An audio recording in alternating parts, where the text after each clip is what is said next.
Estamos acá en Bereshit, Génesis capítulo 32. Génesis 32. La parachá que se llama Vayislach. Vayislach. La palabra Vayislach quiere decir envió. Envió. Porque está la preposición o el verbo lach. Y la palabra lach tiene que ver como con enviar o con ir, como salir a hacer algo. ¿Ok? Por eso hay una parachá que se llama Lech Lechá, que también quiere decir ve por ti mismo. Lech Lechá, pero aquí dice Vayislach, que dice envió. Muy bien, pero vamos a comenzarlo a partir aquí en el capítulo 32, en el verso 1. Aunque estos 3 versículos pertenecen a la parachá pasada, pero no está de más comenzar desde aquí para que entendamos lo que viene de aquí en adelante a través de esta parachá, que dice de la siguiente manera: Labán madrugó muy de mañana y besó a sus hijos y a sus hijas y los bendijo. Luego Labán regresó a su lugar y Jacob prosiguió su camino y le salieron al encuentro ángeles de Elohim. Y Jacob dijo cuando los vio: este es un campamento de Elohim, y llamó el nombre de ese lugar Mahanaim. Mahanaim. Muy bien, ustedes recuerdan que en la parachá antepasada Jacob tuvo la visión de la escalera que tocaba la tierra y se iba hasta arriba, y que él en el sueño vio a ángeles que subían primero y luego bajaban. Unos subían y otros bajaban. Entonces, hermanos, respecto a esto, los ángeles que subían eran los ángeles que habían acompañado a Jacob hasta ese lugar, porque iba a haber un cambio de querubines, o sea, de protectores. Porque estos ángeles, hermanos, son querubines. La palabra querubín es un plural que viene de la palabra querub. Y la palabra querub en hebreo quiere decir protector. O sea, los ángeles protectores. Los ángeles protectores que habían acompañado a Jacob hasta ese lugar ya lo dejaban porque iba a haber llamémoslo, un cambio de guardia. Eso es lo que representa a los ángeles que subían, eran los que lo habían acompañado hasta ese lugar, y los que bajaban fueron los que lo iban a acompañar hasta llegar a donde Labán y estar allí todos aquellos años, más de 14 años. Primero trabajó 7 por la esposa y luego otros 7 por la otra. Suman 14 años y otro tiempo más que estuvo allí acompañando a Labán. Entonces, cuando ya se cumplió el tiempo de salir, los ángeles que lo acompañaron en toda esa correría ahí en casa de Labán fueron los que representan los que bajaban por la escalera. ¿Ok? Pero ya que hay un cambio de situación, ya Jacob ya va a salir de allí. Por eso, cuando él huye, porque la circunstancia de la salida no fue como muy buena, porque él sale como huyendo. Él sale como huyendo.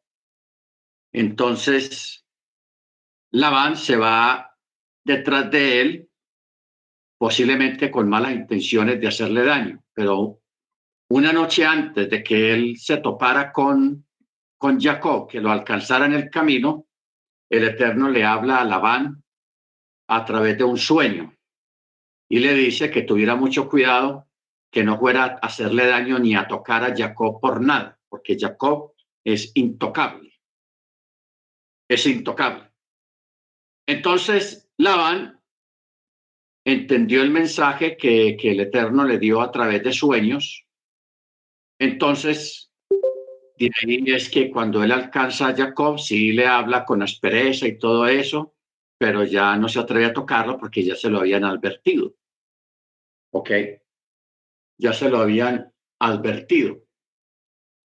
Entonces,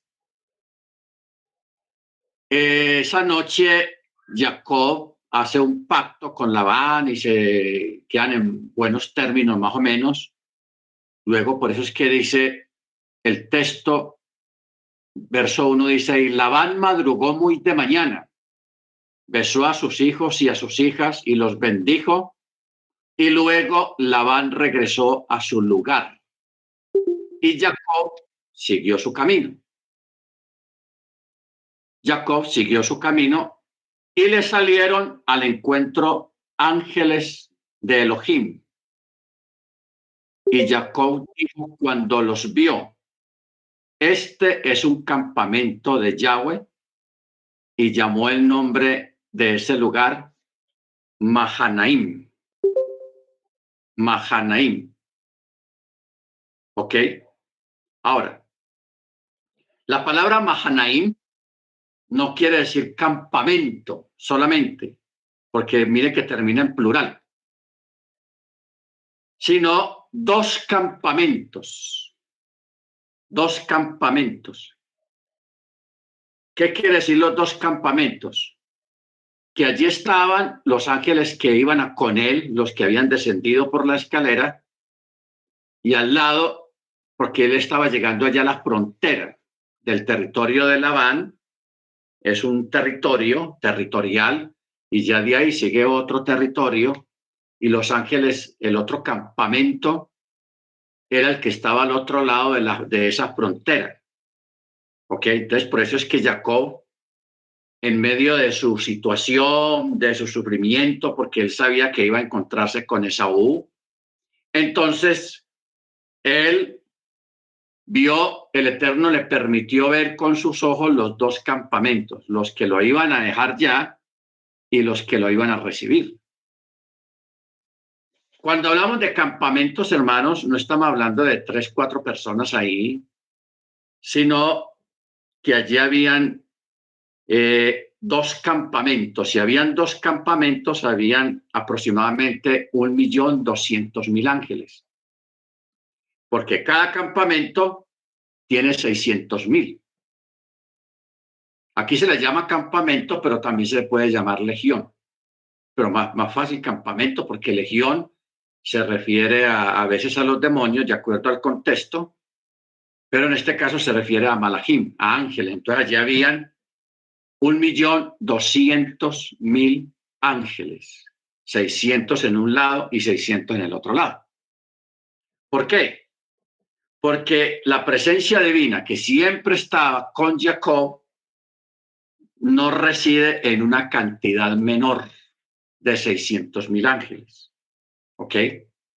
Baruch Hashem. O sea, si alguien tenía una escolta y unos guardias, hermanos, era Jacob. Porque Jacob,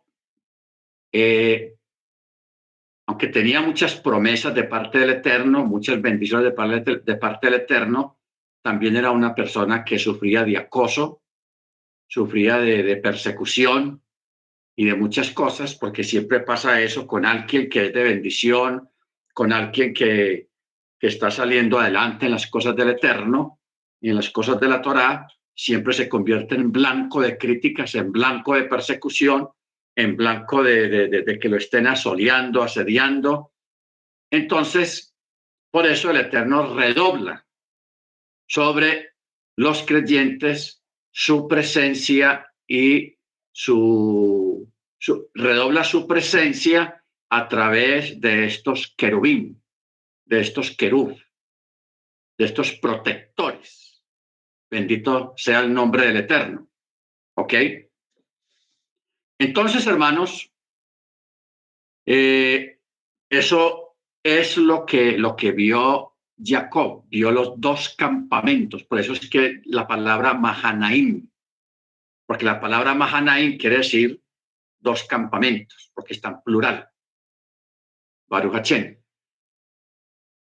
A Jacob le ocurrió algo muy parecido a lo que le pasó al siervo de Elías cuando estaban allá en la cueva, que lo estaban persiguiendo el ejército de Acab.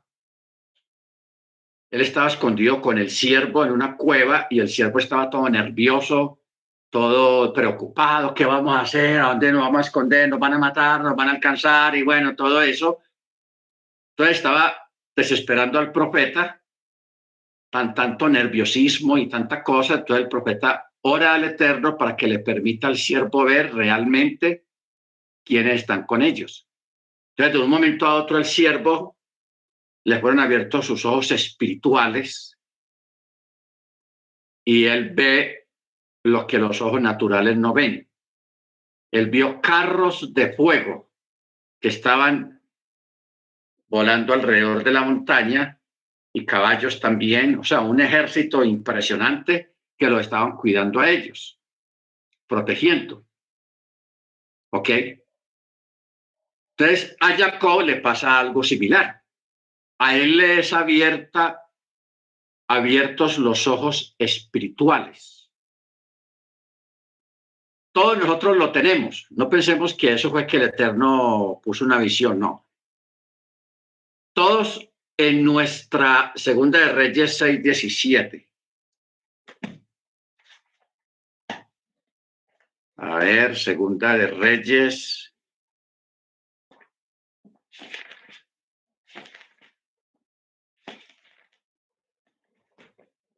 Seis 17 dice, y oró Eliseo diciendo, oye Yahweh, te ruego que abra los ojos para que vea. Y Yahweh abrió los ojos del siervo y miró, y aquí el monte estaba repleto de caballos y carros de fuego alrededor de Eliseo. Ya había dicho que Elías es Eliseo. Bueno, entonces, aquí vemos que aquí dice explícitamente que abrió los ojos del siervo. ¿Qué significa esto de abrir los ojos? Mientras nosotros estemos conscientes con estos ojos oculares que usted tiene en este momento, pero internamente tenemos otros ojos, que son los ojos para el mundo espiritual, pero están cerrados. ¿Ok? Esos ojos se van a activar, hermanos, en todas las personas, se van a activar cuando una persona muere. Porque el cuerpo se muere y los ojos están ahí cerrados, yertos, ya no tienen vida, pero los otros ojos que hay adentro, esos son los que se activan, porque se cierran estos y se abren los otros. ¿Ok? Por eso hablábamos la vez pasada de que cuando una persona muere, sigue viendo, porque la vista sigue igual, pero no esta vista, sino la otra, pero está complementada en parte con esta. Pero lo que una persona ve cuando está muerta ya son cosas muy diferentes y bajo un contraste diferente. O sea, ya a esos otros ojos no los afecta la luz, ni la oscuridad, ni nada, porque ya funciona de una forma muy diferente. Pero mientras una persona esté viva, el Eterno puede permitirle ver, pero ya es por voluntad del Eterno. Estando viva la persona y teniendo estos dos ojos acá, le puede permitir ver con los otros ojos que tenemos adentro, cerrados, los puede permitir abrir para que veamos, así sea en vida, en esta vida material, podamos ver otras cosas que en este momento conscientemente no las vemos. Pero están ahí, las cosas están ahí. ¿Ok? ¿Sí lo entendemos? Entonces, a este siervo del profeta y a Jacob le fue permitido ver, porque Jacob estaba consciente, estaba parado, estaba en pie, y el Eterno le permite abrir esos ojos internos y ver lo que el ojo material no puede ver. ¿Ok? Entonces viene una pregunta, ¿para qué le permitió el Eterno a Jacob ver aquello? El Eterno le permite ver a Jacob aquello es para como darle a uno un empujoncito espiritual, un empujón de carácter espiritual para que la persona recuerde y sepa y entienda que no está solo, porque a veces uno se siente solo y piensa que el Eterno lo abandonó a uno, que, en fin, todas esas cosas, pero el Eterno no abandona a nadie, Él está ahí siempre. Entonces, hermanos, por eso es que el Eterno permite, no solamente a Jacob, a mucha gente, porque uno escucha testimonios de muchas personas que estando conscientes, despiertos, no dormidos, porque ni el profeta Eliseo ni su siervo estaban dormidos, ni Jacob estaba dormido tampoco, estaban despiertos. Lo mismo le ocurre a Pedro cuando estaba ya en la cárcel, ¿se acuerdan? Que él estaba en la cárcel y él fue sacado por un ángel y él lo vio y lo oyó. ¿Qué fue lo que se activó en él? En él se activó esos otros oídos y esos otros ojos espirituales que tenemos dentro de nosotros mismos. Bendito el Eterno. Que solamente en voluntad del Eterno Él permite que la persona pueda ver y la persona pueda oír lo que el oído no oye normalmente ni lo que el ojo ve normalmente. Baruch Hashem. Entonces, el Eterno a veces permite eso en muchos de nosotros como, como una deferencia, como una oportunidad y como para ayudarnos espiritualmente a recobrar esa confianza, a recobrar esa fe y a no sentirnos como tan solos en determinados momentos. Baruch Hashem. Pero sepa y entienda que todos nosotros tenemos esa doble naturaleza. Eso es lo que llama doble naturaleza. Nosotros somos seres materiales y somos seres espirituales. Por eso yo le hablaba la vez pasada al hermano Freddy en el sentido de que en Yeshua también había una doble naturaleza. La naturaleza humana, que es el cuerpo que la gente veía, pero dentro de él estaba el Eterno mismo, porque la escritura lo dice así. Y Elohim estaba en Mashiach reconciliando consigo mismo al mundo. Ya lo de Yeshua sí era algo más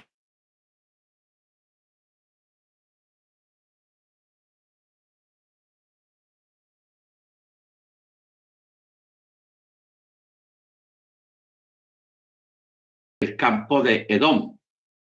Y les encomendó diciendo, así dirán a mi señor, a Esaú, así dijo tu siervo Jacob, he habitado con Labán y me he demorado hasta ahora, he adquirido toros, asnos, ovejas, siervos, siervas, y lo envío para anunciar a mi señor a fin de hallar gracia en tus ojos. Ok, a fin de hallar gracia en tus ojos. Bueno, vamos a hacer un comentario sobre estos emisarios. Estos emisarios, hermanos, eran ángeles que tomaron forma humana, porque allí tenía Jacob 600,000 ángeles a su disposición. Entonces él envió algunos cuantos a encontrarse con Esaú y ellos le dan este mensaje. Así dijo tu siervo Jacob, he habitado con Labán, me he demorado hasta ahora, he adquirido toros, asnos, ovejas, siervos y siervas, y lo envió para anunciar a mi señor a fin de hallar gracia. ¿Por qué Jacob está hablando le está mandando decir a Esaú que él tiene ovejas, asnos, toros, siervos y siervas. Lo que pasa es que el mensaje no lo escribieron completamente acá, pero el mensaje en sí está diciendo de que Jacob le está mandando decir a Esaú que todo lo que él tiene lo consiguió trabajando por esfuerzo propio y por bendición de Dios. ¿Por qué este mensaje? Porque ustedes recuerdan que él usurpó a Esaú para recibir las bendiciones de parte de Isaac, el papá de los dos. Entonces él lo reemplaza y él está dando a entender, con esta forma de hablar, le está dando a entender a Esaú que lo que él tiene no tiene nada que ver con la bendición que su papá le dio, sino que él trabajó por eso, él luchó por eso y eso es lo que tiene por pura bendición y por puro esfuerzo que él hizo. Y de verdad, 7 años por una, otros 7 años por la otra, y fueron 14 años de trabajo duro, apacentando y criando las ovejas de Labán. Por eso aquí no está él chicaneando ni alardeando de lo que tiene, de ninguna manera, porque eso podía crear una más envidia de parte de Saúl. Entonces, por eso es mejor, él lo dijo, el mensaje iba de otra manera. ¿Ok? Luego en el verso 7 dice, y los emisarios regresaron a Jacob diciendo, fuimos a tu hermano, a Esab, y también él viene a tu encuentro y viene con 400 hombres. Aquí el texto omitió una palabra porque el texto sigue diciendo, viene con 400 hombres y vienen armados, como para una guerra. Por eso es que el verso 8 dice, y Jacob temió mucho y se angustió y dividió a la gente que estaba con él, así como al rebaño, las reses y los camellos, y los dividió en 2 campamentos. 2 campamentos. Y dijo, si Esaú viene contra un campamento y lo ataca, el campamento restante podrá sobrevivir porque les da tiempo para huir. Entonces Jacob dijo, esto es como una oración, Elohim de mi padre Abraham, Elohim de mi padre Isaac, eterno que me dijiste, vuelve a tu tierra, a tu lugar de nacimiento y te bendeciré. Me he empequeñecido por todas las bondades y toda la verdad que has hecho para con tu siervo, pues con mi vara crucé este Jardín y ahora me he convertido en 2 campamentos. Líbrame, por favor, de mano de mi hermano, de mano de Esaú, pues yo le temo, no sea que venga y me ataque la madre junto con los hijos, pero tú dijiste, ciertamente te bendeciré y haré a tu descendencia como la arena del mar, que no podrá ser contada por lo numerosa. Bueno, ahora vamos a examinar esto, hermanos, porque aquí hay una curiosidad, algo curioso por la forma en cómo Jacob hizo. Aquí habla del Jardín, de un río. ¿Qué hizo él? En este lado del río se quedó con una parte del personal y al otro lado del río mandó otra parte del personal. Y por eso dice que lo dividió en 2 campamentos. Luego, él hace una distribución. Entonces, lo que llama la atención es la forma como él hace la distribución de los 2 campamentos. Mire usted, de aquí hay una enseñanza que hace tiempos, creo que fue el año antepasado que la vimos, que no la hemos vuelto a repetir o a dar de nuevo, más ampliada, una enseñanza que se llama la bendición del perseguido. La bendición del perseguido. O sea, se ha descubierto, o descubierto no, se ha llegado a la conclusión que cuando una persona es menospreciada, cuando una persona es perseguida, cuando una persona es no tenida en cuenta, esa persona obtiene una bendición extra de parte del Padre, de parte del cielo. ¿Ok? Entonces, Jacob tenía conocimiento de esto. ¿Por qué decimos que él tenía conocimiento de esto? Por la forma en cómo él distribuyó la familia. Aquí tenemos un hombre que tiene 4 mujeres, pero de todas 4, él solamente quería una. Él ama a esa una. Las otras, las más menospreciadas, que son prácticamente las siervas y Alea, las puso al otro lado del río, o sea, adelante. Que si, que si Esaú viene con sus 400, ellos atacar, pues que ellos caigan primero y él se queda al otro lado del río con la amada, o sea, con Rachel, con sus hijos, o sea, con los hijos que él más quería, los dejó aquí al lado de él. Y allá adelante, al otro lado del río, él manda a las otras, a los otros hijos, que son sus hijos, pero no son tan queridos como estos. ¿Ok? Porque él dijo, como, o sea, él es consciente de que él no ama tanto, no quiere tanto, no tiene tanto cariño o esa predilección por los que están adelante. Entonces él dijo, como ellos son benditos y son bendecidos por parte del Eterno, entonces el Eterno los va a guardar, no los van a tocar. Y yo me quedo aquí con los que más quiero. ¿Ok? Porque vienen a tener como una, en cierto modo, como una desprotección, llamémoslo así. Por eso es que él reparte el personal de esa manera, hermanos. De ahí nosotros podemos sacar muchas enseñanzas en referencia de que cuando a usted sea menospreciado, sea perseguido o perseguida, o sea menospreciado por el patrón, por el esposo, por la esposa, por el papá, por la mamá, por el vecindario, en la escuela y lo que sea, sepa y entienda que sobre esa persona o sobre usted que esté viviendo esta situación hay una bendición extra de parte del Eterno. Por eso el estudio se llama la bendición del perseguido, la bendición del menospreciado, la bendición del que negren, como dicen acá, que lo negriaron, que lo dejaron a un lado y no lo tuvieron en cuenta, etcétera, etcétera. Esas personas tienen una bendición extra. Baruch Hashem. Les vamos a dar un ejemplo. Aquí en Colombia.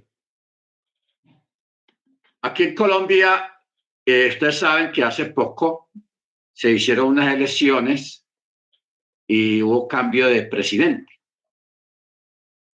El presidente escogió como vicepresidente, o sea, como fórmula vicepresidencial a una mujer de raza negra, a una morena. Entonces, como la segregación, el racismo, eso está ahí, eso nunca se ha ido. Entonces, se han hecho muchas críticas y a esa señora que se llama Francia Márquez, la han negriado, la han vilipendiado, la han tratado mal, han dicho de todo de ella, en fin, cosas muy desagradables ha pasado esa señora aún antes de ser la vicepresidenta. ¿Ok? Fue muy perseguida. Pues fue tanta la persecución que el Eterno premia al que es perseguido y por eso ella, sobre mucha gente que se crea de alta cuna, que se crea de lo que se crea, etcétera, etcétera, no lograron ese puesto y el Eterno se lo dio a esta señora morena. ¿Ok? Bendito sea el nombre del Eterno. Yo pongo esto como ejemplo porque es un ejemplo muy claro, amén, Francia Márquez, muy claro acerca de cómo funciona esta ley, la ley o la bendición del perseguido. ¿Ok? O sea, y acordémonos que Yeshua mismo lo dijo, en otras palabras, pero lo dijo, hermano. Eso es tenaz. Mateo 5, 5, 10 y 11 dice, bienaventurados, mire cómo es la palabra, bienaventurados, o sea, bendecidos, los que padecen persecución por causa de la justicia, porque de ellos es el reino de los chamaín. Bienaventurados sois cuando, bienaventurados sois cuando os vituperen y os persigan y digan toda clase de mal contra vosotros por causa de mí. Alegraos, pues vuestro galardón es grande en los cielos, porque así persiguieron a los profetas antes que vosotros. Ahora, que yo ponga como ejemplo a esta señora que es morena y que aquí la han tratado mal, con mucho racismo, con muchos epítetos, etcétera, etcétera. No quiere decir de que yo esté poniendo a ella como ejemplo su creencia política o su partido político de ninguna manera. Hay que dar eso aparte. Aquí no estamos hablando de política, sino de un ejemplo. Porque el Proverbios y en Eclesiastés también habla de esas cosas, de cómo la gente se arde cuando la sierva de la casa llega a ser reina, o cuando los más bajos, los más excluidos, llegan a reinar. ¿Ok? Porque en los proverbios y en el libro de Eclesiastés y también en Proverbios más que todo, habla mucho de eso. ¿Ok? Porque esa es una forma y es una ley, hermanos, que existen de que todas las personas que son menospreciadas, el Eterno les tiene una bendición extra. Por eso cuando usted ve películas, telenovelas y todo lo que usted vea en el cine, usted siempre ve que al principio de la película o el relato del libro, el malo haciendo de las suyas, menospreciando, vilipendiando, y la víctima ahí aguantando hasta que con el tiempo todo se vira, todo se voltea, y los que antes asolaban, los que antes supuestamente reinaban y estaban haciendo daño, ellos caen. Y en su lugar quedan aquellos que fueron presa de ellos, víctimas de ellos. O sea, en este caso lo que estamos tratando de decir es que el Eterno, a todos aquellos que son perseguidos, el Eterno los bendice. Porque aquí tenemos a un Jacob, que también es perseguido. Pero dentro de esa persecución hay otras cosas que van más hacia abajo, circunstancias, y Jacob, conociendo esta ley, esta norma, entonces por eso él pone a los hijos, a las siervas y a sus hijos adelante, porque él sabe que no los van a tocar. ¿Por qué? Porque tienen protección extra por ser menospreciados. ¿Qué fue lo que pasó con Rachel y Lea?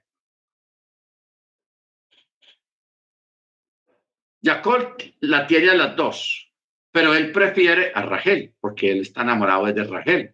Eso no hay ningún problema.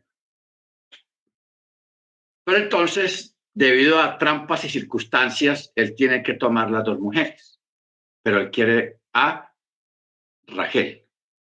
Entonces, ¿qué pasó? La que era menospreciada fue la que comenzó a darle hijos. ¿Se acuerdan? Lea, que Lea le tuvo como 4 o 5. Y ella misma en su oración ella dice que gracias te doy eterno porque siendo yo menospreciada, tú me bendices con hijos. En cambio, la querida, la que sí quería a Jacob, el Eterno le había cerrado su matriz. No le podía dar hijos a Jacob. Entonces, ahí vamos entendiendo, hermanos, este tipo de cosas para que nosotros no nos sorprendamos cuando vemos al perseguido, cuando vemos a alguien que lo persiguen tanto, que lo asolian tanto, el Eterno lo bendice y sale adelante.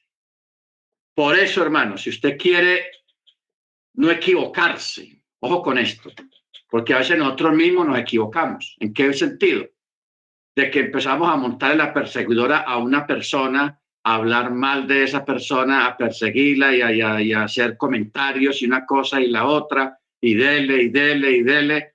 Y nosotros ignorantemente estamos bendiciendo a esa persona. Porque bendecir no es solamente decir, Dios le bendiga, el Eterno le bendiga, te deseo bendiciones. Esa es una forma de bendecir también. Pero hay otra forma misteriosa de bendecir y es a través de perseguir a una persona, de hacerle daño a una persona, de hablar mal de una persona, de hacerle la vida cuadritos a una persona. Esa es la otra forma de bendecir a esa persona. ¿Cómo la ve? Eso es tenaz. Por eso es que el Eterno recomienda mucho acerca de la murmuración, acerca de juzgar a la gente, acerca de todo eso, de hacer comentarios, de hacer la vida difícil a una persona,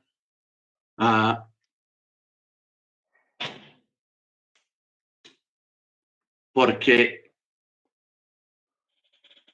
prácticamente lo estamos bendiciendo, porque todo perseguido el Eterno lo bendice.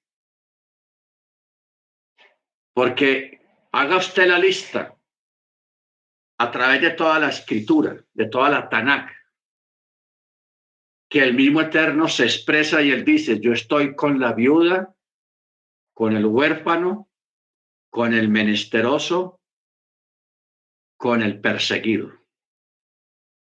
¿Ok? Él está de parte de esa gente, de este tipo de personas. Ojo con eso, hermanos.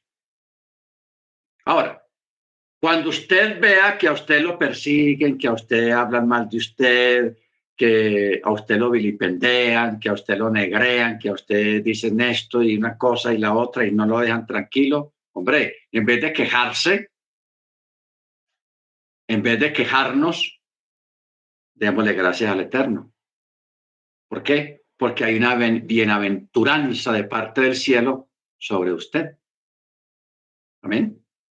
Porque cuando uno no entiende estas leyes espirituales, porque eso son leyes espirituales, cuando uno no entiende eso, uno se queja, Señor, vea, me la tienen montada, salgo de una y me llega otra y me llega otra y no me dejan tranquilo. No, hay que hacer al contrario. Señor, gracias porque me están persiguiendo. Gracias, Señor, porque hablan mal de mí. Gracias por eso. Te doy gracias porque yo sé que me están bendiciendo. Eso trae bendición. ¿Ok? Mire usted cómo funcionan las leyes. Y Jacob conocía esas leyes, por eso él distribuyó la familia de esa manera. Bueno, verso 14. Jacob durmió allí esa noche y luego tomó de lo que había llegado a su poder un obsequio para su hermano. Le mandó regalos. ¿Qué fue lo que le mandó? No fue poquito. 200 cabras, 20 machos cabríos, 200 ovejas, 20 carneros,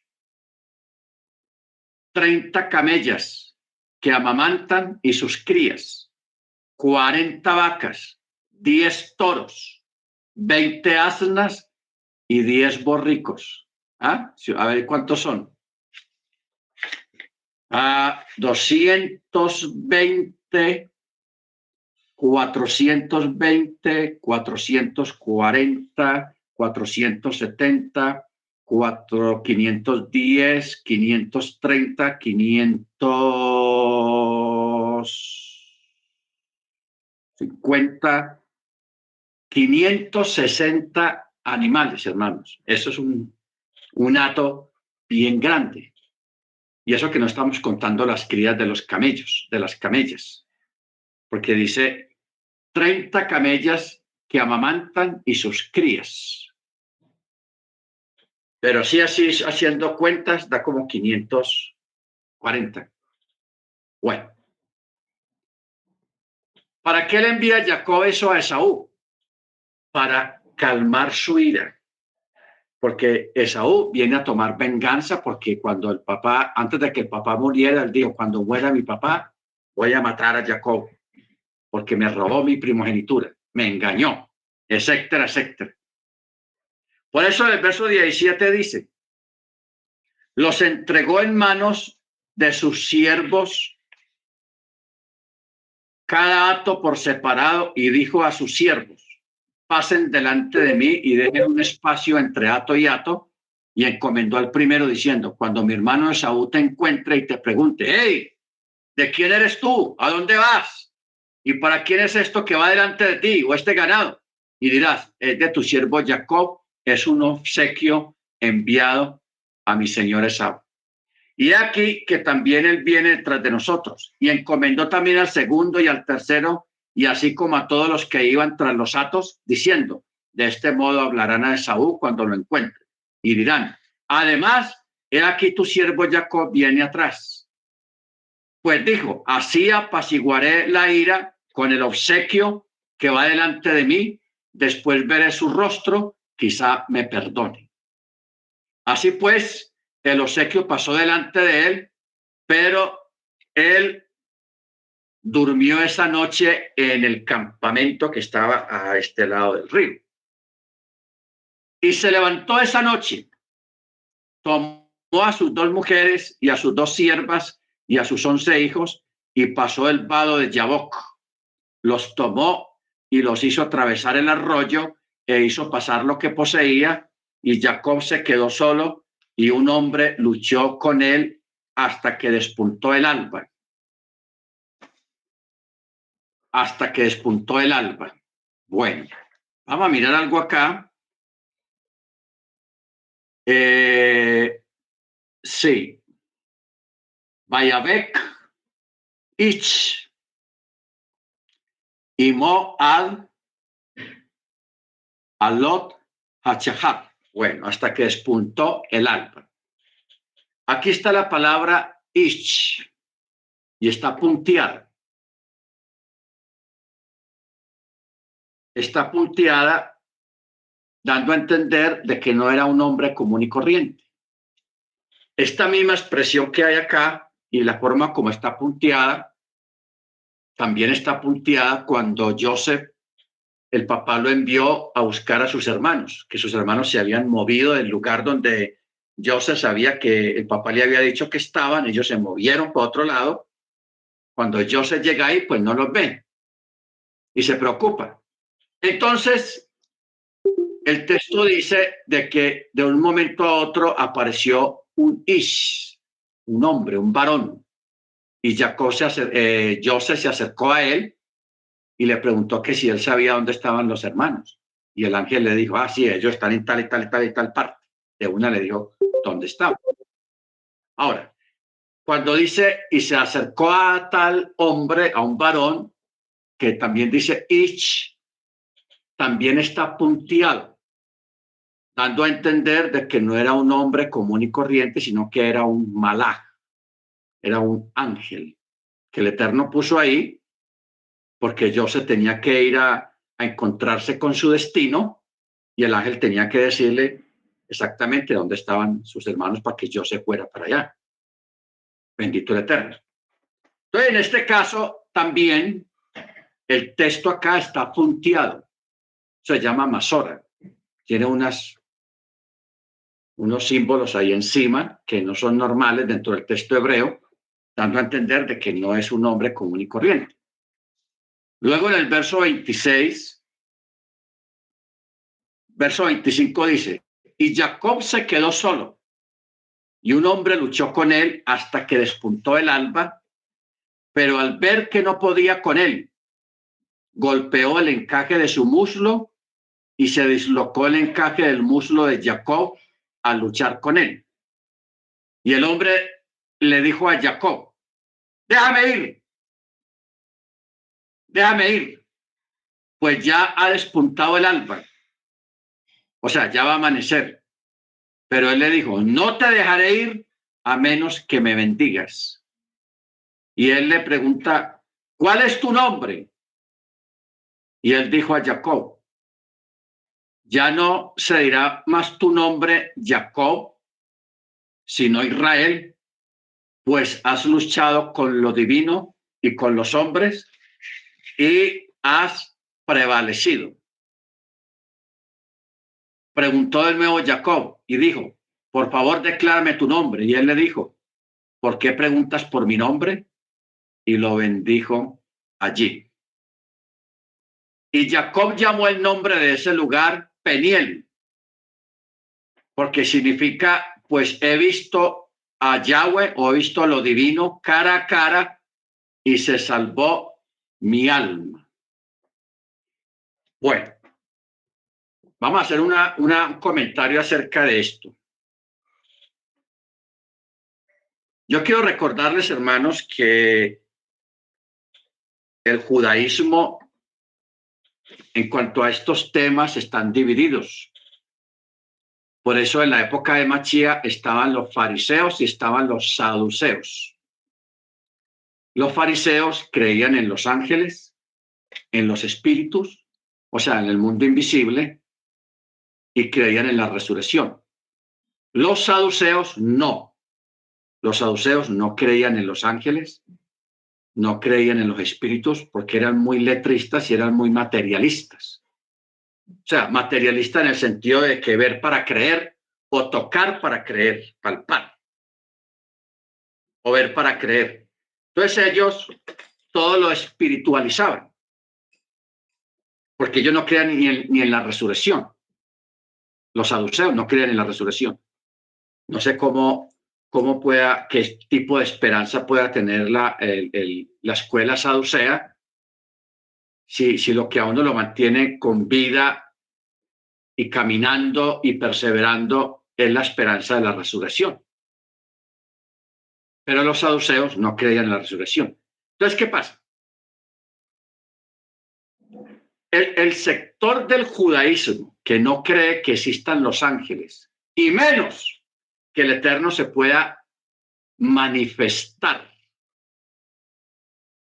que eso a nivel griego se le llama una teofanía.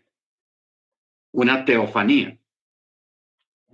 O sea, lo que dice Juan 1:1, el verbo se hizo carne, o sea, lo que antes era la palabra, lo que creó los cielos y la tierra, se encarnó, se hizo carne, o sea, se materializó, o como dice el texto original, que dice que el verbo se tabernaculizó. Tabernaculizó. Así está en Juan 1:14. Pero no usa la palabra encarnó, sino tabernaculizó, haciendo alusión a la fiesta de los tabernáculos. ¿Ok? Por eso Yeshua nació en Sucot, en la fiesta de los tabernáculos. Ahora,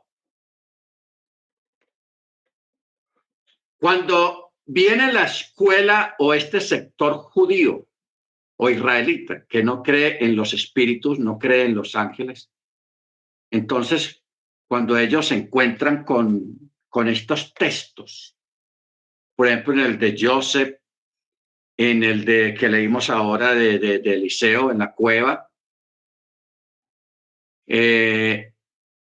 cuando hay relatos en la escritura de ángeles que aparecieron, que los vieron, también en el libro de Daniel, cuando los 3 muchachos fueron lanzados al horno, que el rey se asoma al horno y ve los 3 muchachos, pero él ve un cuarto, y él lo vio, porque no vamos a decir que era un espíritu, él lo vio, y él dijo: oigan, No, no son tres los que tiramos allá al horno y yo veo un cuarto y tiene apariencia de los dioses. O sea, vio alguien, un varón más con una figura imponente y por eso él dijo, y tiene como apariencia de los dioses, o sea, de los malajim, de alguien muy poderoso.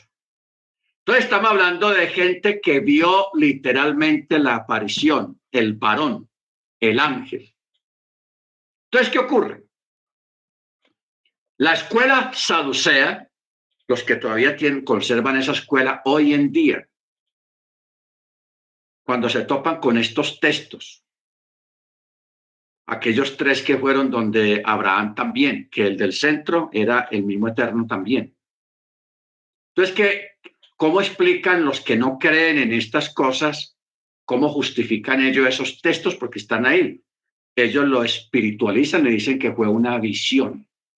O sea, el rey de allá en Babilonia, con los tres muchachos en el horno de fuego, ellos dicen, no, eso fue una visión que vio el rey. Pero es que el rey lo vio con los ojos literales. Y él dijo, no son tres, yo veo cuatro. Veo cuatro. En el caso de Joseph, era un ángel. En el caso en fin, hay muchos casos de la escritura donde la gente que no cree en espíritu, ni ángeles, ni la resurrección, porque por eso hay que tener mucho cuidado lo que usted escucha y los comentarios que usted lee en algunos humás, en algunos humachim, o sea, Torah, porque las Torah vienen con comentarios abajo y a veces los comentaristas son de escuela saducea, no creen en espíritu ni nada. Entonces, usted lee eso y usted toma eso como que, entonces eso fuera una visión. Y lo repetimos como loros. Porque ¿qué es un loro? ¿Qué hace un loro? Repetir lo que otro le dice. ¿Ok? Entonces, nosotros lo que hacemos aquí es apegarnos a lo que dice el texto. Si el texto dice que el siervo de el profeta vio carros de fuego, caballos alrededor que estaban cuidando al profeta, lo vio, lo vio. El rey de Babilonia, que se asomó al horno de fuego y vio a cuatro, siendo que tiraron tres, lo vio, lo vio. Joseph se topó con un ángel en figura humana y el ángel le dijo, vea, esos muchachos están en tal y tal y tal parte. Él lo vio, eso no fue nada espiritual. Entonces, eso es lo que nosotros tenemos que aprender a discernir, hermanos, en el sentido de lo que nosotros leemos y lo que nosotros escuchamos y a quién escuchamos. Si nosotros creemos en la resurrección, creemos en los ángeles, creemos que existen los espíritus y creemos la vida eterna, ¿por qué vamos a dejarnos embolatar y a dejarnos desviar con personas que no creen en los espíritus, no creen en la resurrección, no creen en los ángeles, no creen en la manifestación del eterno? Porque aquí la traducción, mire usted, por ejemplo, este documento que yo tengo acá, esta Torah, es por Rachi, es comentada por Rachi. Entonces, ¿qué pasa? Que cuando en el verso 29, no, en el verso 25, cuando habla del Ich, dice que un hombre luchó contra él hasta el amanecer, está punteado. Ich está punteado cuando dice hombre. Luego, en el verso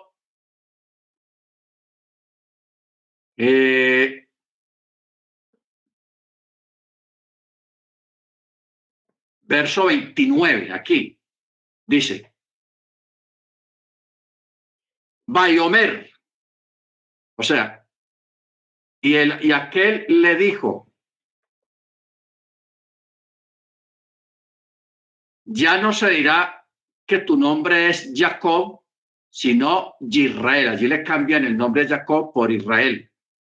Pues ha luchado con lo divino. Así pusieron la traducción en castellano. Pero como ahí está el texto hebreo, póngale qué dice. Dice, ¿qué sarita in Elohim? Porque has luchado con Elohim. ¿Ok? Con Elohim. Pero como Rachi es de la escuela que no cree que pueda que el Eterno o que un ángel se pueda materializar, tomar forma humana, él puso, ha luchado con lo divino. O sea, siendo que en el texto original dice Elohim, ¿por qué no puso Elohim también ahí? Sino que puso la palabrita divino. O sea, aún en los mismos documentos, desde los judíos, de las judaicas, uno tiene que tener cuidado. No en el texto hebreo es incólume. Es incólume, no se puede tocar. Pero las traducciones y los comentarios en castellano, en nuestro idioma, o en inglés, del texto, hay que mirar bien qué es lo que ponen las personas ahí, los comentarios. Porque en este que yo tengo es comentado por Rachi. Y si vamos a este Jumás, sacado en Israel, estamos en Génesis 32. Vamos a mirar Génesis 30, 31, 32, 29.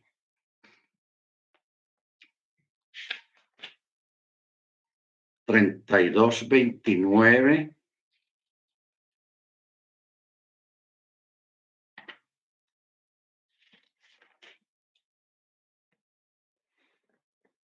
Dice, déjame ir que está rayando el alba, y contestó, no te dejaré ir hasta que me hayas bendecido. Y él le dijo, ¿cuál es tu nombre? Y él le respondió, no será llamado tu nombre es Jacob, sino Israel, porque has luchado. Aquí mire usted que ya es otra cosa. Dice, con el ángel de Yahweh, entre paréntesis. Mire usted esta traducción. Has luchado contra el ángel de Yahweh, entre paréntesis, pero luego dice, con Yahweh. Has luchado con Yahweh y con los hombres y has prevalecido. Aquí el texto hebreo está igual al de Rachi, porque el texto hebreo no se puede tocar. Es intocable. ¿Ok? Entonces, esa es la parte, hermanos, que nosotros tenemos que tener cuidado y saber leer. ¿Ok? Porque nosotros mismos no nos podemos contradecir en decir, bueno, yo creo en la resurrección, yo creo que los ángeles existen, los espíritus existen, los demonios existen, y que luego, cuando leamos un texto que de pronto no lo entendamos bien, nos dejemos llevar por un comentario que contradice lo que usted cree. Y no tanto que contradizca lo que yo crea o no crea, porque lo que uno crea es inherente, sino lo que dice la Torá, que eso sí es importante. Eso sí es importante. Porque nosotros sabemos por Torá que está prohibido adorar a un ángel. Y lo tenemos muy claro ahí en el libro de Apocalipsis, cuando Juan, después de que el ángel le había mostrado semejantes cosas del fin de los tiempos y semejantes maravillas, él trató de postrarse para adorar al ángel que le estaba enseñando todo eso. ¿Y qué le dijo el ángel? Oye, no hagas eso. Adora al Padre. Yo soy consiervo suyo. Yo también sirvo a él. ¿Ok? Yo soy consiervo. Entonces, si nosotros somos conscientes de eso, de que no se puede adorar a una aparición, entonces En la escritura hay como 3 casos donde la persona se adoró. Primero, cuando los 3 varones fueron a visitar a Abraham, el que estaba en el centro era el mismo Yahweh. Era una teofanía. Segundo, el padre de Gedeón. Él pensaba que era un ángel, porque él sí creía que habían ángeles, porque lo estaba viendo ahí. Pero él pensaba mucho más que eso, porque el texto dice que él lo adoró. Lo adoró. Si él estaba allí haciendo eso, si no era correcto lo que él estaba haciendo, el ángel se lo hubiera dicho. Mira, no haga eso. Oye, muchacho, no haga eso. Adora al Eterno.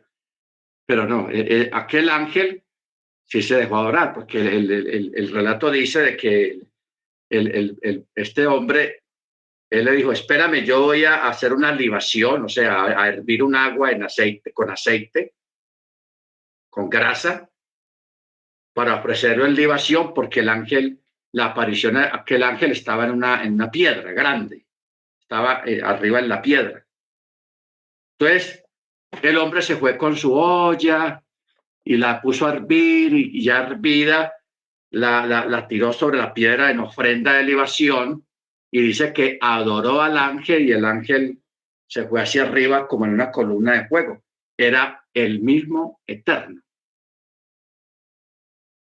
¿Por qué? Porque se dejó adorar. O sea, es bueno que nosotros tengamos eso claro y establezcamos la diferencia entre una cosa y la otra. Se dejó adorar. Y en el texto hebreo, cuando Abraham vio que los 3 aparecieron ahí, él se dio cuenta en su ruach, en su espíritu, que el del centro era el mismo Eterno, entonces por eso él se tira al piso y él lo adoró. Y la forma como él le habló, él no le dijo ángel, ángel del Eterno o enviado, no, él le dijo Adonai, ¿ok? Y lo adoró, porque él se le tiró al piso, rostro en tierra, y lo adoró. Por eso, después de eso, al rato, ¿qué dice el relato? Los otros 2 se van para Sodoma, porque esos sí son ángeles, y el que queda ahí, ¿qué dice? ¿Esconderé yo a Abraham lo que voy a hacer? Siendo que en él están todas las promesas. ¿Quién está hablando ahí? El Eterno.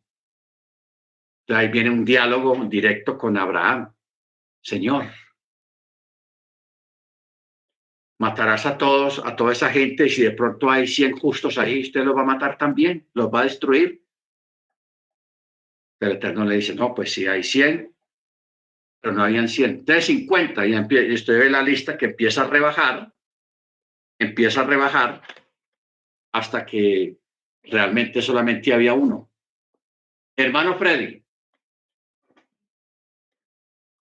Shalom, More, tengo como una pregunta, como una duda, no sé cómo decirla. Es decir, sabemos que, es que no recuerdo el texto de Colosenses que dice que Yeshua es como la primera creación, por así decir. ¿Cómo es que dice el texto en Colosenses, More? Bueno, mi pregunta es... En referencia exacto. A la primigenio. Sí, exacto. Pero verá, yo lo busco, que yo lo tengo acá. Es decir, lo que pasa es que yo tengo entendido eso. O sea, al Eterno nadie lo puede ver. Entonces hablamos de las teofanías como una manifestación del Eterno por un tiempo determinado. Podríamos decir, porque hay un texto también dice, me preparaste cuerpo, pero ese cuerpo solo se presenta cuando viene ya por medio de María, no se pudo presentar mucho más antes. O sea, porque es que eso que usted acaba de decir ahí, esa es la parte perfecta y la gran manifestación y el cumplimiento de lo que ya estaba escrito. Por eso usted ve que el Eterno, a través de los profetas y en los salmos, dice, he aquí yo mismo vendré y os salvaré. En otra parte dice, he aquí que yo estaré presente, he aquí que yo esto, que yo esto. O sea, Él mismo está prometiendo que él mismo va a venir y va a hacer las cosas. Porque realmente el operar la redención del hombre solamente lo podía hacer él mismo. No había nadie que fuera capaz de hacerlo. Pero él lo hizo a través de esa figura de un hijo. Por eso lo que se creó al principio fue el nombre del Mesías y el título del Mesías como hijo. Por eso dice en Colosenses 1:15, él es la imagen del Elohim invisible. Ojo, captemos bien esa palabra. ¿Qué quiere decir la palabra imagen? Dice, está hablando de Yeshua, él es la imagen, o sea, lo que se ve de aquello que no se puede ver. ¿Ok? Por eso es que nosotros decimos, o llegamos a la conclusión de que nosotros conocemos a Yahweh, al Eterno, a Elohim, a Adonai, como usted lo quiera llamar, es a través del Mesías, a través de Yeshua. Por eso Pablo, como contexto, dice en otra parte que toda la plenitud de la divinidad habita corporalmente en él. ¿En quién? En Yeshua. La plenitud. Esa palabra plenitud, si uno va a un diccionario, eso significa cosas muy grandes. O sea, toda la esencia del Eterno estaba dentro del Mesías. Entonces, el Mesías es la imagen de lo que no se puede ver. ¿Ok? Baruch Hashem. O sea, por ejemplo, nosotros somos seres literales, pero dentro, como hablamos ahora, tenemos espíritu, tenemos la parte espiritual, pero no la podemos ver. La reflejamos a través de nuestras palabras y a través de nuestros actos, pero esa otra parte no se puede ver. Se va a poder ver, se va a poder manifestar, se va a poder ser en la resurrección. Que ahí sí en la resurrección ya uno sigue siendo uno, pero ya despojado de un cuerpo material, de la materia, de la carne y de la sangre. Por eso es que dice el texto, ni carne ni sangre entrará al reino. ¿Ok? Lo que ocurre es que hay que examinar, no leer el texto a la carrera, sino coger cada palabra. ¿Qué quiere decir la palabra imagen? Él es la imagen del Elohim invisible. Aquí la palabra primogénito está mal escrito, es primigenio de toda creación. O sea, no está hablando de que el primero que fue creado, no está hablando de eso, sino la fuente de todas las cosas. Eso es lo que quiere decir la palabra primigenio o la palabra primogénito que está mal escrita. La fuente de todas las cosas.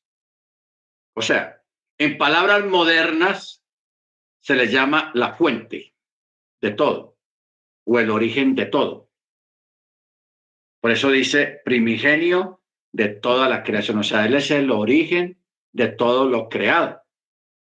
Por eso es que Juan lo confirma y hay que leer bien exactamente esas palabras que hay en el Evangelio de Juan.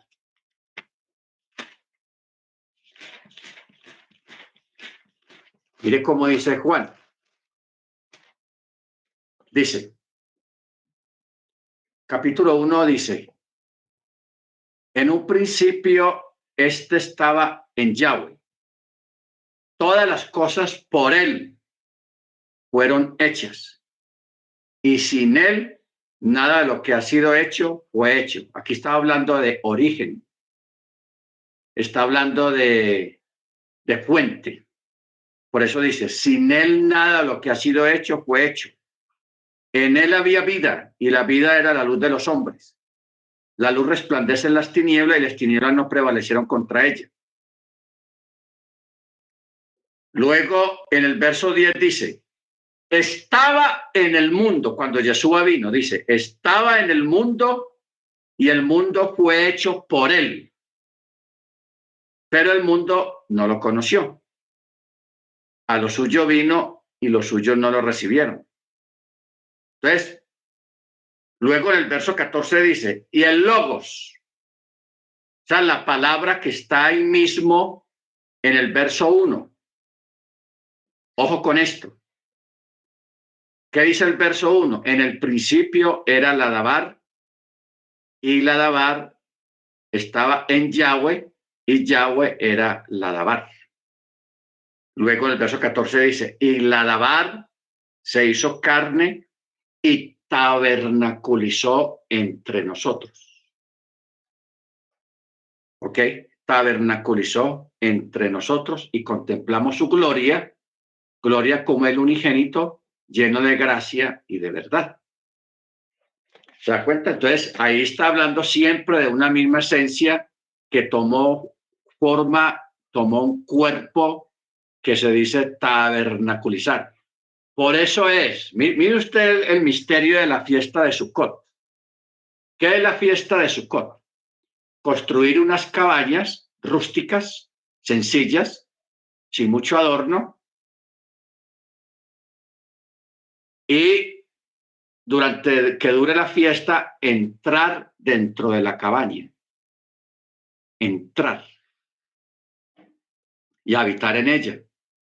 Sea un rato para un desayuno, un almuerzo, una comida, o dormir, el que pueda dormir dentro de la cabaña. Esa es la fiesta. Esa fiesta proféticamente, ¿qué estaba apuntando? ¿Qué mensaje nos estaba dando a nosotros la fiesta de Sukkot, la fiesta de los tabernáculos? Nos estaba profetizando la venida del Eterno cuando Él tabernaculiza, cuando Él entra en un cuerpo. Entra en un cuerpo y habita en ese cuerpo. Por eso Pablo dice, y Yahweh estaba en Machía reconciliando consigo mismo al mundo, no tomándoles en cuenta sus pecados, sino perdonándolos. Hermana Beatriz, ¿iba a decir algo? Sí, More, es que vamos a desenredar una duda que hay aquí con el hermano Freddy, que a mí me gusta todo claro. Aquí en Bereshit 32:30 dice, llamó al lugar Pení el rostro de Elohim porque ha visto el rostro cara a cara, aún mi vida fue perdonada. Mi pregunta es, en esa época todavía Mashiach no había llegado, ¿cierto? Entonces mi pregunta es así, pueda que no sea lógica, pero pueda que pueda ayudarle. Entonces cuando Jacob tiene la pelea con ese varón que dice ahí, el rostro que él dice que ve, entonces fue el rostro del Mashiach o del mismo Eterno, simplemente creyó que lo vio. ¿Me entendió? Ok, sí. Eso es bien sencillo. Estamos nosotros asistiendo o viendo personas que están viviendo experiencias sobrenaturales que no tienen explicación para las mismas personas que las viven. Entonces, ¿qué pasa? De que la forma como está escrito el texto, porque el texto dice, porque peleaste, has luchado con Elohim y con los hombres y has prevalecido. Y luego habla del panim, de lo que usted dice, de que vio el rostro, que has visto mi rostro. Hay algunos comentarios, porque uno tiene que leer todos los comentarios, sean buenos o sean malos, que dicen que aquel que está ahí es el mismo Mashiach, que es Mashiach. ¿Ok? Pero como nosotros sabemos que Mashiach es Yahweh, Yahweh es Mashiach y Mashiach es Yahweh, no hay ninguna discusión en referente a eso. Entonces la parte aquí es que qué influencia tenemos nosotros en nuestro corazón o en nuestra mente a nivel intelectual para uno aceptar una cosa o no aceptar otra cosa. ¿Ok? Por eso ahora estábamos dando el ejemplo de las apariciones de tantos ángeles y hasta este momento tenemos 3 veces que el mismo Eterno se manifestó, teniendo en cuenta un detalle, que a un ángel, cuando es un ángel directamente, sabemos que a un ángel no se le puede adorar. No se le puede adorar. Por eso en Apocalipsis vemos que Juan trató de inclinarse ante el ángel que le estaba mostrando todo y el ángel le dijo, no haga eso. Yo soy consiervo suyo también. Los dos somos servidores del Eterno. Adora al Eterno. ¿Ok? Entonces ahí claramente era un ángel, pero está en pie la prohibición de adorar a un ángel. Pero hay 3 casos donde estos seres sí fueron adorados, o sea que no era meramente un ángel, sino lo que llaman una teofanía. Era el mismo Eterno manifestándose, haciendo una deferencia, porque eso es una exclusiva, llamémoslo un VIP, a nivel VIP, una deferencia y un privilegio, ¿sí, hermano? Entonces, para entenderlo bien y que quede claro, porque a mí me gusta así, entonces el rostro de Elohim todavía aún nadie lo ha podido ver, porque así como usted lo está explicando, nadie pudo haber visto el rostro de Elohim, ni aún el mismo Jacob, simplemente fue como el reflejo de algo con lo que luchó. Pues así para entenderlo yo, creo yo que es así lo que quiere explicar. No se puede ver el rostro del Eterno. Aunque Jacob diga, he visto a Yahweh cara a cara, eso es un hebraísmo. Es un hebraísmo, porque cuando una persona, por ejemplo, dice que tuvo una experiencia espiritual a través del Ruach HaKodesh, del Espíritu Santo, pero espiritual.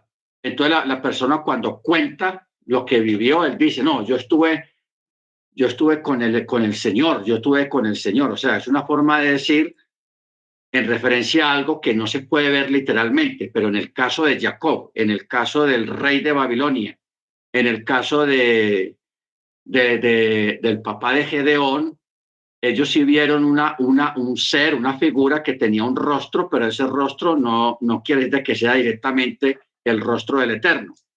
El rostro del Eterno se manifestó realmente es en el Mesías, cuando vino Yeshua. Porque es que se manifestó, pero nunca se dice, solamente, y Pablo también lo dice, conocemos al Eterno es a través del Mesías. ¿Por qué? Porque Él es la imagen y Él es el resplandor de su gloria, pero un resplandor visible a través de un rostro humano, como es el rostro de Yeshua, porque Yeshua tiene rostro. ¿Ok? Entonces, no esperemos que cuando entremos al reino y veamos al Mesías y alguien pregunte, bueno, ¿y dónde está el Padre? Eso sería bueno, no creo que uno llegue allá al reino con un estado de ignorancia de esa manera, porque el Eterno pues él no que no lo permitiría, sino que él paulatinamente nos va a ir revelando y a entender lo que siempre hemos estado enseñando. Yahweh es Yeshua y Yeshua es Yahweh. Y teniendo en cuenta que el Eterno en su esencia es Ruach, Él es espíritu, pero Él se dio a conocer ¿cómo? Por medio del Mesías. El Mesías no es un ángel. No, el Mesías no es un ángel. ¿Por qué el Mesías es diferente al resto de los seres humanos que nacieron de mujer? ¿Cuál es la diferencia? Que Miriam, la muchachita, la jovencita, ella no fue engendrada por un varón, por un ser humano, sino que ella concibió directamente por el Ruach, por el Eterno, que es espíritu. Eso es lo que hace a Miriam, al niño, al hijo que ella tuvo, a Yeshua, que se llama Yeshua, lo hace diferente a los demás seres humanos. Por eso Pablo, con toda libertad, él dice, y Elohim estaba en Mashiach reconciliando consigo mismo al mundo.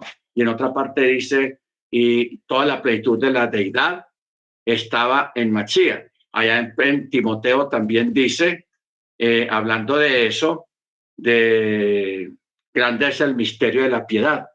Yahweh fue manifestado en carne. Ojo con eso. Yahweh, bueno, como dice en la Biblia moderna, Dios se manifestó en carne. Ojo con esa palabra, se manifestó en carne. Entonces, esos son los textos y las pistas que nosotros debemos de entender para establecer una diferencia cuando era un ángel y cuando era el mismo Yahweh. Por ejemplo, claro, en el relato de Miriam, ahí dice directamente que era un arcángel y él dio su nombre. Y mire que Miriam no dijo, yo lo voy a adorar o le voy a hacer una ofrenda. No, ella no hizo eso. Ella era una muchacha inteligente, con mucho conocimiento, a pesar de su juventud, pero ella recibió el mensaje y entendió porque el mismo ángel le dijo, yo soy Gabriel. Creo que se llama Gabriel. ¿Ok? Entonces, más profundamente, eso es lo que tenemos que aprender a diferenciar. ¿Cuándo es un ángel y cuándo es el mismo eterno? El mismo eterno con el caso de Abraham, cuando fue al mediodía a visitarlo, visita de médico. En el caso del padre de Gedeón, que él hizo ofrenda y el texto dice claramente que lo adoró. Lo adoró. Si fuera algo ilegal lo que ese hombre estuviera haciendo ahí, el ángel le hubiera dicho, no lo hagas. Yo también soy consiervo, como lo hizo con Juan. Pero en este caso no. Aquel ser se dejó adorar, dándonos a entender de que era una manifestación, una teofanía de parte del Eterno. Cuando es un ángel el que toma forma humana, se le llama manifestación. Y cuando es el mismo Eterno el que lo hace, ya se dice teofanía, porque la palabra teofanía es una palabra que está dirigida a Dios, a la divinidad, a lo divino. Ahora, como el judaísmo tiene arraigado la parte de que para ello es imposible, porque ahí es donde está el problema. Para un sector del judaísmo es imposible que el Eterno mismo pueda manifestarse. Entonces, cuando hay un relato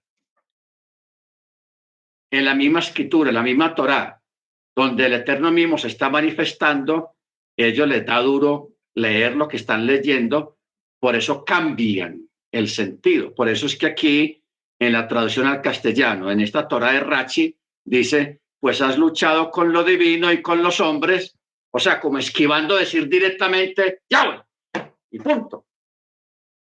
¿Ok? Como tratando de esquivar decir lo que ellos consideran indecible, lo que ellos consideran difícil de creer o de asimilar. ¿Pero por qué viene esto? Esto viene es por su propia forma teológica que ellos crearon. Es que ahí está el problema. ¿Por qué ellos se equivocaron con el Mesías? ¿Por qué no lo distinguieron? Siendo que él les demostró que él era el Mesías.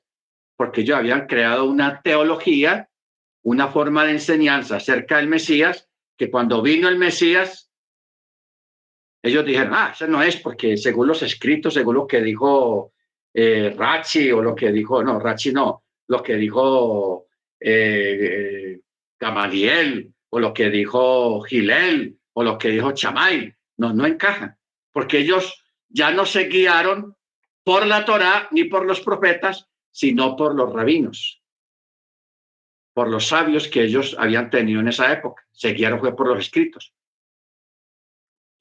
Y proféticamente está escrito que cuando el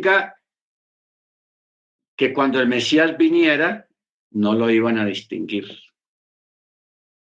Y dice, y el Eterno se queja y dice, y a otros sí recibiréis. Y Yeshua también lo dijo, quejándose.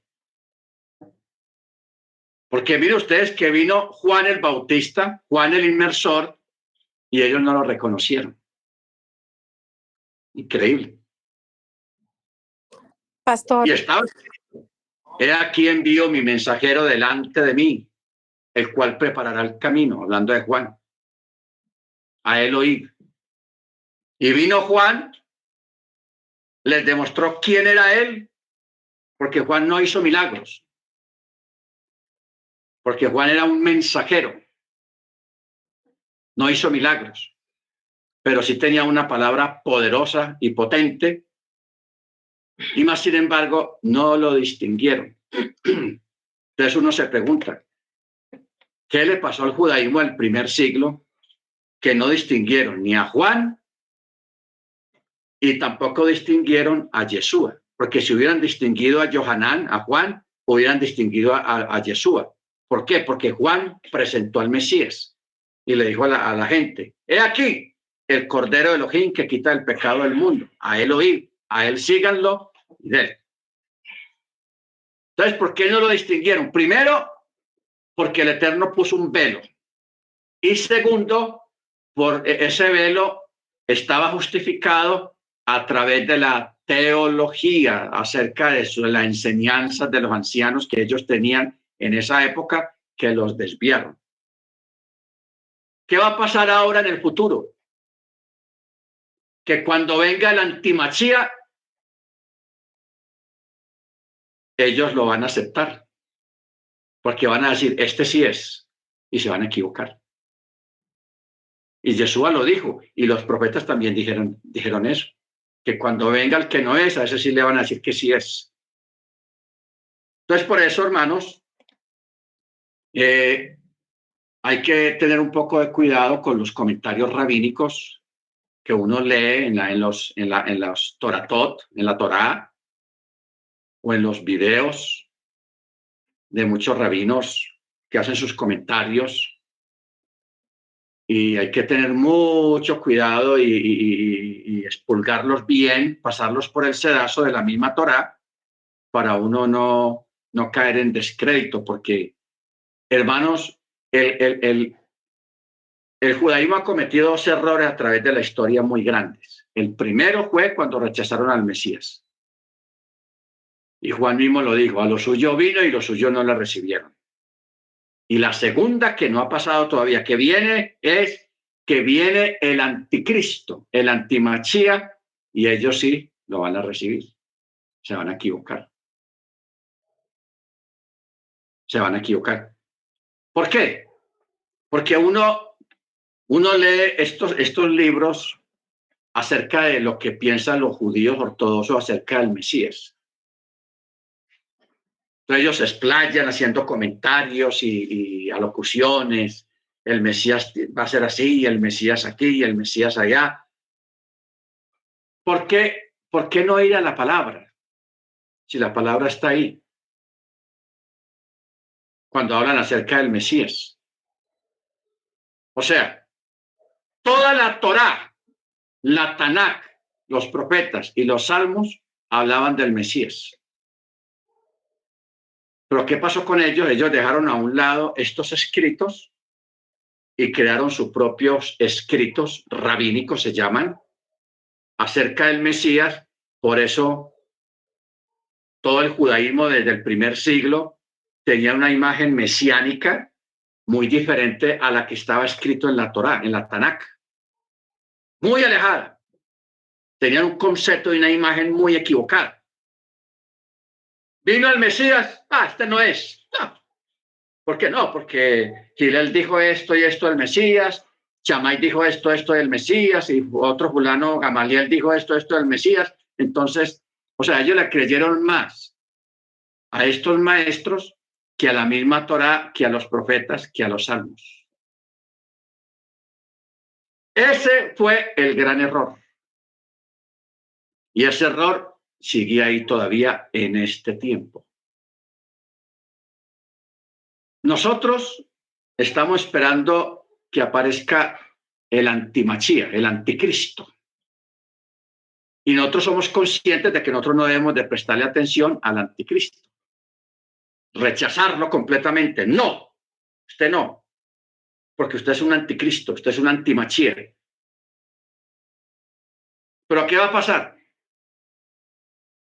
Que lo que los sabios, los rabinos, han escrito en sus comentarios, en el Talmud, en la Gemara, en la Mishnah, lo que ellos han escrito acerca del Mesías, alejado de la realidad, cuando aparezca este personaje, el anticristo, ellos van a decir, oye, se nos parece ese man se nos parece a lo que dijo Gilel, a lo que dijo Rachi, a lo que dijo Abarbanel, a lo que dice fulano de tal.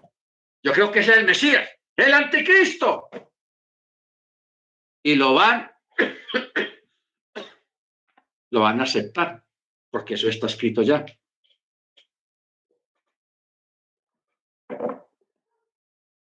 Lo van a aceptar. Entonces, ¿qué pasa, hermanos? Mire usted, vamos a una realidad.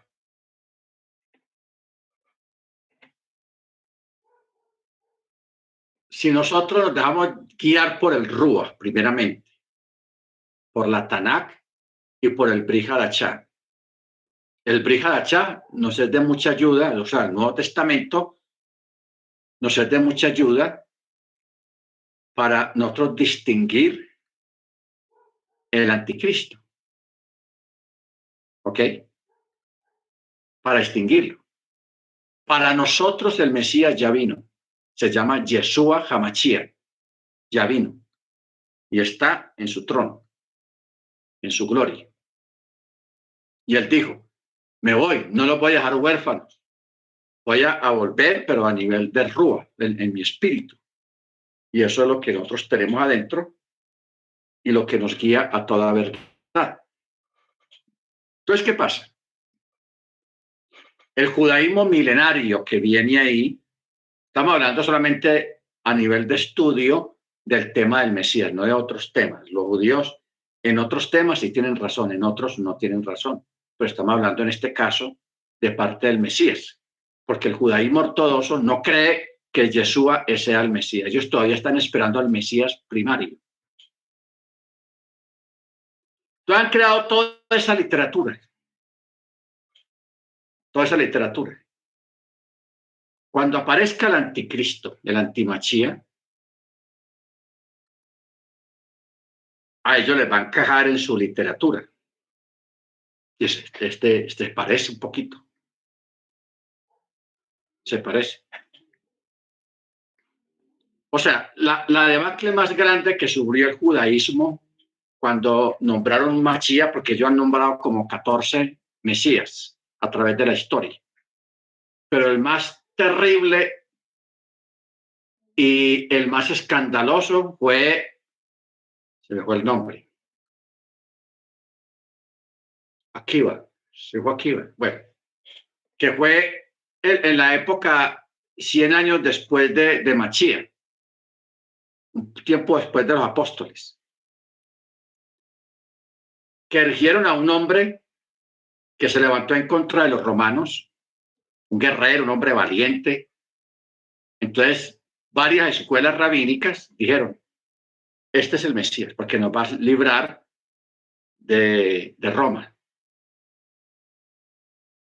Entonces, todas las academias que había en aquella época, las yeshivás, que eran grandes y con grandes maestros y con grandes alumnos, ellos, los que creyeron que ese hombre era el Mesías, llevaron a todos sus estudiantes y se los llevaron a este señor, a este personaje, para que lo apoyaran, porque, hombre, ¿quién no va a apoyar al Mesías? Se fueron y lo apoyaron, se reunieron como unos 3,000, 4,000 de todas las yeshivot que había en aquella época. O sea, las yeshivas quedaron vacías, solamente con los maestros que estaban muy ancianos como para ir a la guerra. Y llega el ejército romano y les pega una matazón. Acabaron con todos esos muchachos, hermanos. O sea, Israel entró en una crisis en esa época intelectual, porque los mejores alumnos murieron ahí. ¿Todo por qué? Se equivocaron nombrando a, creo que era Akiva, como Mesías. Eso es tenaz, eso es un error garrafal y muy escandaloso porque murió lo mejor que tenía el judaísmo en esa época a nivel de estudio, de rabinos. Ahí quedaron, los muchachos, murieron.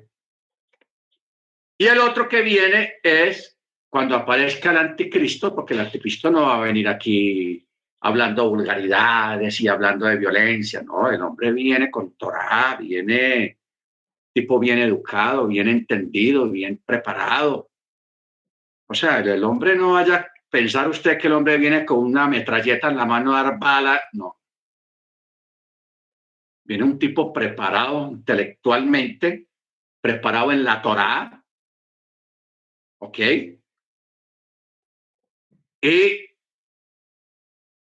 la escritura misma dice, los profetas dicen, que lo aceptarán, lo recibirán, él les va a ayudar a reconstruir el segundo templo y ellos lo van a poner allí como el Mesías. Y él se va a sentar en el templo. Y los judíos felices. ¡Ah, ahí está el Mesías, ya vino! Y eso va a arrastrar a mucha gente, hermanos, incluso de raíces hebreas, de hoy en día en la fe en Yeshua. ¿En qué manera los va a arrastrar? En el oído. O sea, Yeshua mismo dijo, mis ovejas oyen mi voz. Y yo las llamo y ellas vienen. Pero la que no es oveja, oye la voz del falso pastor, del falso Mesías, y se va a ir para allá. Va a seguir al lobo, disfrazado y oveja. ¿Ok? Entonces, por eso hay que tener cuidado. Hay que tener cuidado con eso en el sentido de la parte mesiánica, porque lo que viene, lo que se aproxima es una debacle muy tremendo a nivel, llamémoslo, religioso, empezando con el judaísmo. Cuando ellos se equivoquen, hermanos, otra vez, y al mismo anticristo, al mismo antimachía, lo nombren y lo elijan como si fuera el Mesías. Eso va a ser algo horroroso, espantoso, y cuando ya ellos quieran revertir esa decisión, ya es tarde. Ya es tarde. Ya el hombre está montado allá, ya le dieron la autoridad, ya ahí no hay nada que hacer. Ya él va a hacer lo que le da la gana, como dice el libro de Daniel, y hará lo que su corazón quiera hacer. Hará lo que su corazón quiera hacer. Bendito el Eterno. Muy bien. Entonces, aquí en este evento, este ser le cambia el nombre a Jacob y ya lo llama Israel. Israel. Ya no se dirá más tu nombre Jacob, sino Israel, pues has luchado con Elohim y con los hombres y has prevalecido. Preguntó Jacob y dijo, por favor declara tu nombre. Y él dijo, ¿por qué preguntas por mi nombre? Y lo bendijo allí. Y Jacob llamó el nombre de ese lugar Peniel. Peniel. Peniel es un nombre bien curioso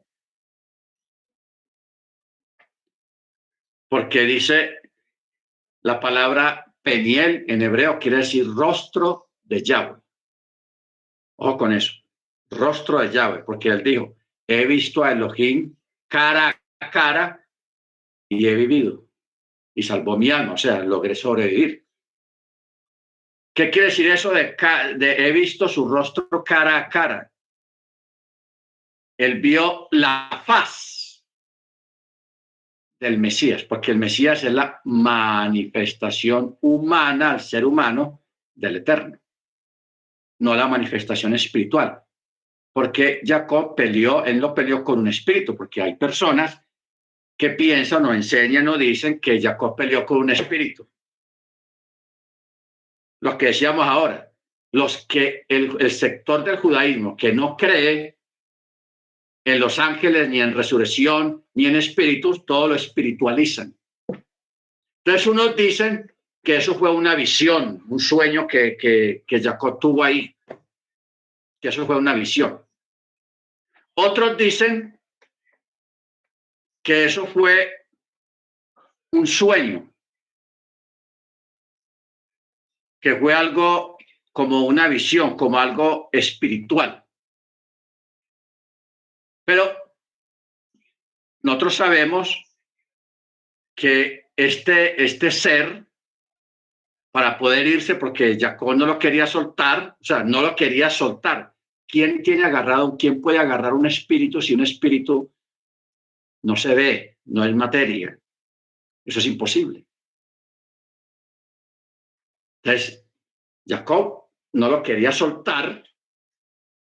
Entonces, ¿qué hizo aquel ser? Les conjuntó como si es el Eterno que creó el cuerpo, él sabe dónde dar el golpe y cómo hacer para sacar, dislocar un hueso de su lugar. Él le sacó el encaje del muslo. Por eso dice, el sol brilló para él mientras pasaba Penuel y él cojeaba de su muslo. Por eso los hijos de Israel no deberán comer el tendón dislocado que está en el encaje del muslo hasta el día de hoy, porque él había golpeado el encaje del muslo de Jacob en el tendón dislocado, o sea, el nervio ciático. Lo sacó de ahí. Entonces, en aquella época no había la medicina que hay hoy en día, no habían quiroprácticos, no habían esos expertos en huesos.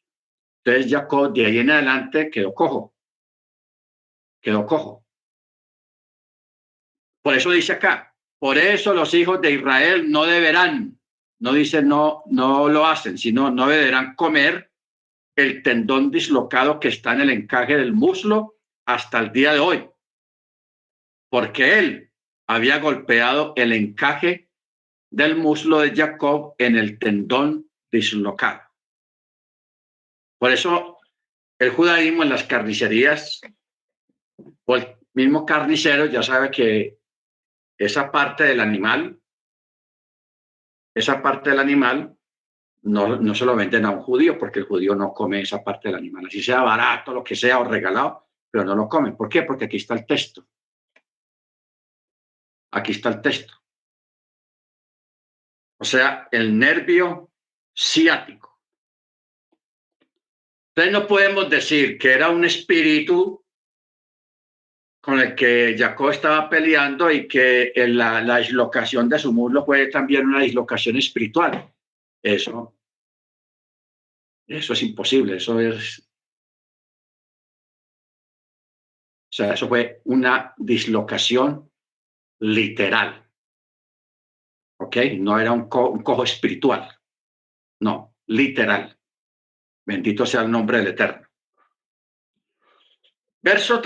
Capítulo 33. Jacob alzó sus ojos y miró, y aquí que Esaú venía y 400 hombres con él, y dividió los niños. Aquí lo que hablamos ahora. Dice, dividió los niños entre Rachel, entre Lea y Rachel, entre las dos siervas. Y mire lo que hizo. Ojo con esto, que aquí donde es la parte importante de esta parachá, la bendición del perseguido o del menospreciado. Dice, verso 2, puso a las siervas y a sus hijos en la punta, como punta de lanza. Ojo, puso a las siervas y a sus hijos en la punta, a Lea y a sus hijos después. de las siervas. Y por último, a Rachel y a Joseph, aquí al lado de él, por último. Y dice, y él pasó delante de ellos y se postró en tierra 7 veces hasta llegar ante su hermano. Y Esaú lo abrazó, corrió a su encuentro y se echó sobre su cuello y lo besó. Y lloraron. Bueno, aquí hay algo curioso en el texto hebreo, que la palabra Baichakehu, que es y lo besó, está punteada, pero este es uno de los textos más punteados que hay, porque tiene 1, 2, 3, 4, 5, 6, 7 puntos. Eso es increíble. Yo aquí lo tengo marcado.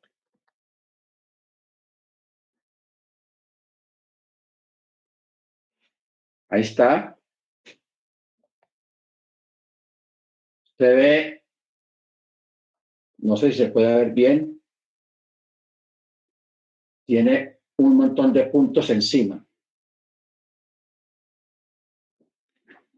Bueno, cuando hagamos lo que dice el hermano Freddy, de poner los textos en la pantalla para que viéramos esos puntos ahí, que eso es más hora.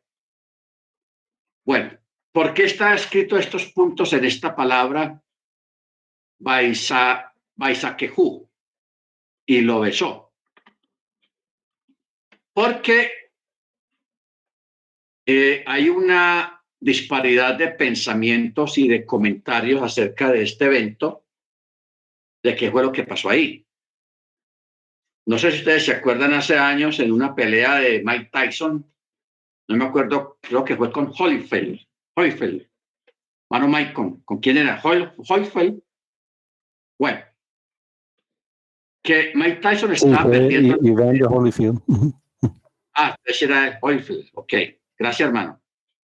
Mike Tyson estaba perdiendo la pelea y cuando en un momento estaban en el ring ahí se pegaron, Mike Tyson le mordió arrancó un pedazo de oreja del otro. Lo mordió. Entonces,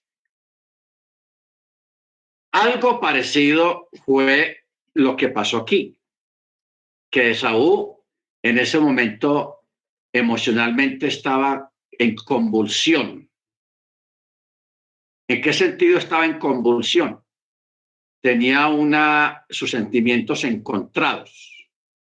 Uy, mi hermano, mire, tengo sobrinos, tengo cuñadas y todo eso, y mi sobrino como está de bendecido, mi hermano como está de bendecido, y también debe ver a su hermano porque hacía como 20 años no lo veía, más de 20 años no se veían.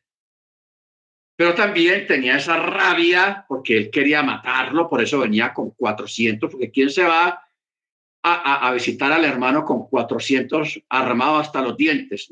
Eso, las intenciones no eran buenas. Entonces, aquel encuentro le suscita a él como una convulsión sentimental. Entonces, él lo abraza. Entonces, por eso está marcado acá de que él posiblemente lo mordió a Jacob.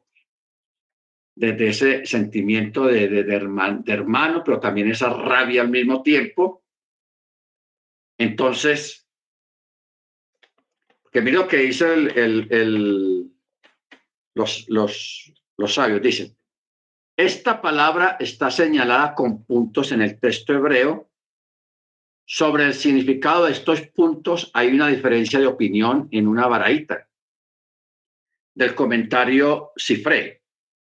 Hay quienes interpretan esta puntuación como indicio de que Esaú no lo besó de todo corazón. Pero Rabbi Shimon ben Yochai dijo, es un hecho que Esaú odiaba a Jacob, pero en ese momento se compadeció y lo besó de todo corazón. Y otros dicen de que él lo mordió, le pegó un mordisco porque tenía emoción y tenía rabia al mismo tiempo, entonces le pegó una mordida.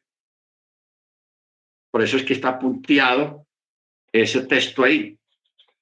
Verso 5 dice, y alzó sus ojos y vio a las mujeres, a los niños, y dijo, oh, ¿quiénes son estos para ti? Y él le dijo, son los hijos con los que Elohim ha agraciado a tu siervo. Entonces las siervas se acercaron, ellas junto con sus hijos, y se postraron. Se acercó también Lea con sus hijos, se postraron, y después se acercó Joseph y luego Rachel, y se postraron.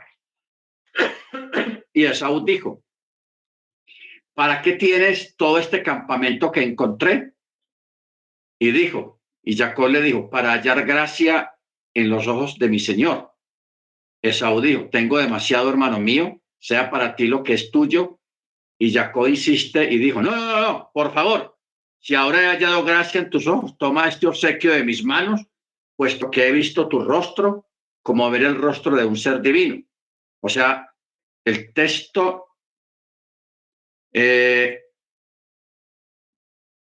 Paneijar, Penei Elohim, sí, como si hubiera visto el rostro de Elohim, y te has apaciguado hacia mí. Toma ahora mi homenaje, o sea, mi presente que se te ha aportado, porque el Eterno me ha agraciado y porque tengo todo, y él insistió y lo tomó. Y él le dijo, viajemos juntos, vámonos juntos. Pero él le dijo, no, sabe que los niños son tiernos y que el rebaño y las reses que crían recaen sobre mí.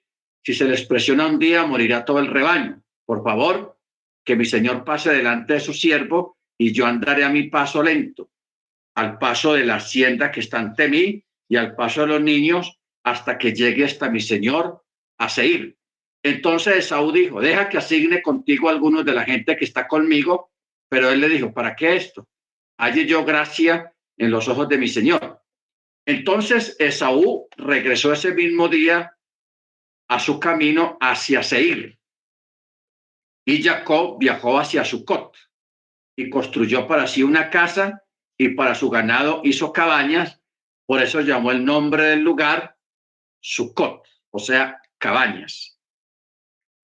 Y Jacob llegó íntegro a la ciudad de Shechem, que está en tierra de Canaán, cuando vino de Padán Aram y acampó frente a la ciudad y compró la parcela del campo donde levantó su tienda de manos de los hijos de Hamor, padre de Shechem, por 100 monedas, y erigió allí un altar y lo llamó Elohim, es el Elohim de Israel.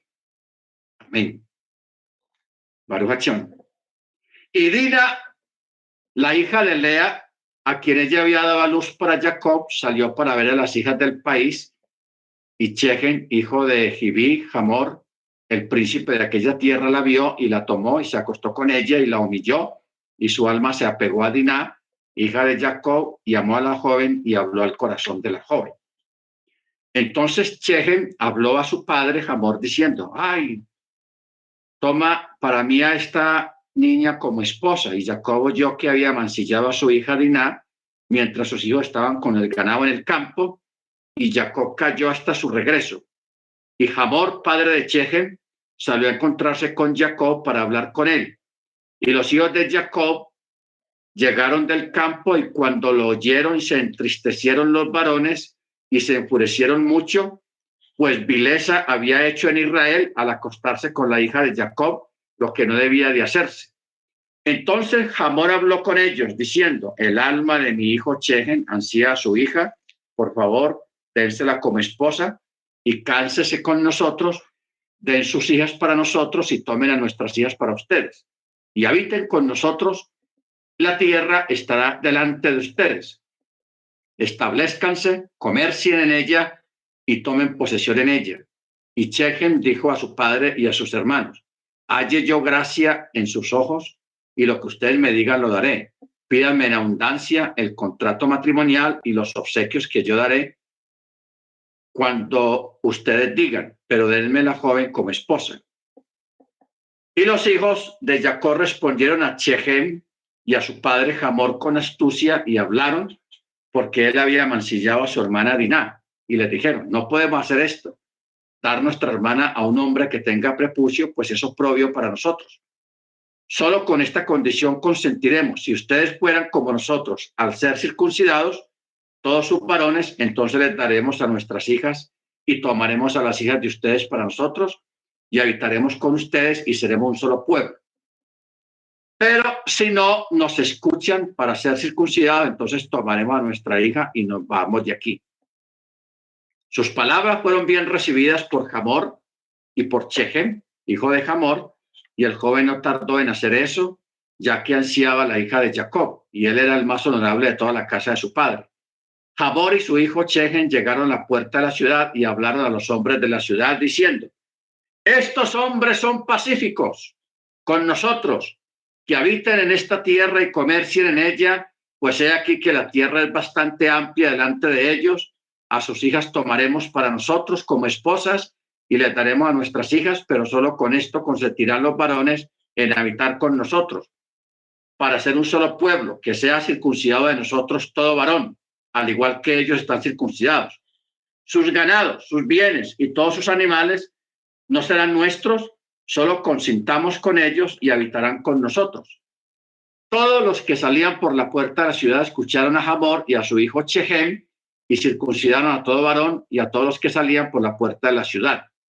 Y sucedió que al tercer día, cuando estaban adoloridos por la circuncisión, los dos hijos de Jacob, Simón y Leví, hermanos de Diná, cada uno tomó su espada y cayeron sobre la ciudad que estaba confiada y mataron a todos los varones. Y a Hamor y a su hijo Shechem mataron a filo de espada y tomaron a Diná de la casa de Shechem y salieron. Los hijos de Jacob cayeron sobre los cadáveres y saquearon la ciudad porque habían mancillado a su hermana. Tomaron sus rebaños, sus reses, sus asnos, lo que había en la ciudad y lo que había en el campo, y capturaron todas sus riquezas y todos sus pequeños y sus mujeres, y saquearon todo lo que había en las casas. Se armó la grande. Todo esto ocurre, miren ustedes los que hicieron, estos fueron Simón y Leví. Simón y Leví fueron los que hicieron esto en venganza por lo de Diná. O sea, ya a la muchacha se la habían llevado, porque eso es lo que dice el texto. El verso 26 dice: y a Hamor y a su hijo Shechem mataron a filo de espada y tomaron a Diná de la casa de Shechem y salieron, o sea, la recuperaron. O sea, hicieron todo al revés. Esta gente de Hamor y Shechem, y estos dos muchachos se vengaron o vengaron su hermana. Por eso dicen los sabios, porque estuvieron dispuestos a arriesgar su vida por ella. Por eso son llamados hermanos suyos. ¿Ok? Hermanos suyos. Entonces, hermanos, esta parachá pues nos deja buenas lecciones. Una, la parte de la divinidad.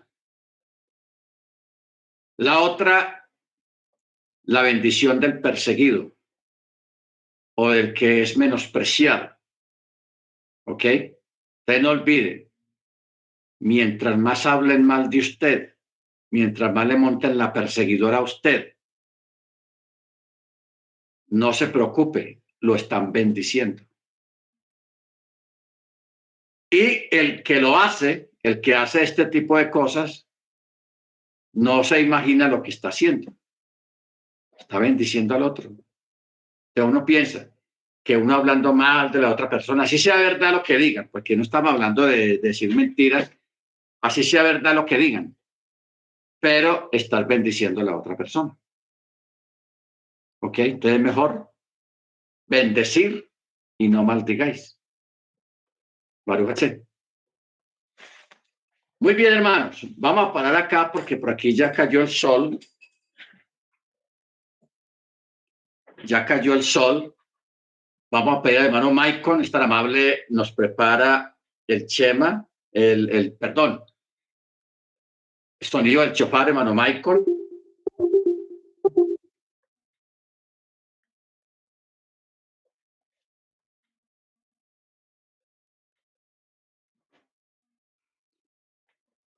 Hermano, familia Rubio Rodríguez, son tan amables, nos preparan el chema